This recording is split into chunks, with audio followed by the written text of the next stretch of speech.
সেনাবাহিনীর ম্যাজিস্ট্রেসি পাওয়ারটা বহাল থাকছে কিনা? সেনাবাহিনী তো ম্যাজিস্ট্রেট পাওয়ার এখন তো আছে স্যার, নির্বাচনের সময় বন্ধ হবে কেন? আমরা কি বন্ধ করছি না? নির্বাচন আসুক সেই সময় জিজ্ঞেস করি। এত সব কিছু যদি আগে আগে নিয়ে থাকে তারপরে নেক্সট মিটিং এ কিন্তু আপনার ঘরে আমরা রাখবো না। সব আর আপনি একটা জিনিস বলছিলেন যে ওই যে উস্কানিমূলক বক্তব্য আছে এটা শুধু প্রদেশ থেকে আসছে এই যোদ্ধারা করতে তাদের পুলিশ আইনের আওতায় নিয়ে আসতে। উপদেষ্টা আমার একটা প্রশ্ন আছে, যেটা হলো প্রেসিডেন্ট সরকারের আমলে বিভিন্ন থানায় যে ওসি ছিলেন ওদের মধ্যে থেকে অনেকেই এখনো বিভিন্ন থানায় ওসি আছে, বিশেষ করে ঢাকার বাইরে যেসব ওসি ছিলেন এরকম 10-12 জন ওসি এর মধ্যে ডিএমপিতে আছে।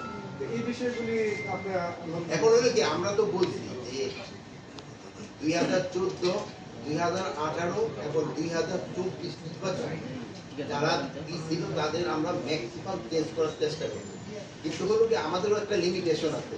আমরা তো সবাই তো পারবো না। আমরা প্রথম দেখবো যে যারা এই 3টা নির্বাচনের সাথে জড়িত ছিল তাদের আমরা প্রথম বাদ দেবো। তারপর আমরা দেখবো যে 2টার সাথে জড়িত ছিল তারা। তারপরে যদি দেখি না আমার কাছে আরো অ্যাসেট রয়ে গেছে ওইটা তো আমি একটার সাথে জড়িত তাকে বাদ দিই। যদি আমি দেখি যে না আমি তো অনেক নতুন রিক্রুটের নতুন অস্তিত্ব নিয়ে আসতে পারবো না, সেই সময় যদি দেখা যায় যে একটা নির্বাচনের সাথে জড়িত ছিল সে ওরকম কোনো তার এগেইনস্টে কোনো রিপোর্ট নাই, তারা হয়তো আমাকে ইউজ করতে হবে।